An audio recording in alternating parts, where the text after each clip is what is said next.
nu jau divatā.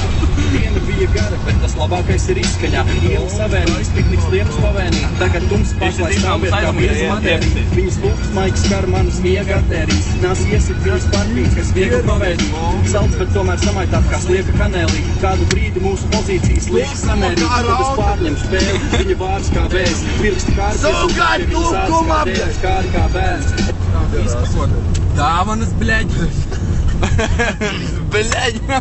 Sāku izkopot dāvanas, spēli pēc spēles, līdz esam pliki kā ādams. Pāris metrus tālāk savā vāģī krāts taksis. Tālumā kā Tev mums saka stuku, Maksim! Idiot! Visu mūžu rajonā sen nav bēdināts šītas. Kaspar! Bet arī piedūros pēc meitī, para popus, mēs tam kā naktis pavadību soši čakarējo dāmu. Vajadzēja vēl laimāk apstāties. Es sāku apmetot, jo atbrauc. Varēju plaķēt viņas reizes, un atbrauc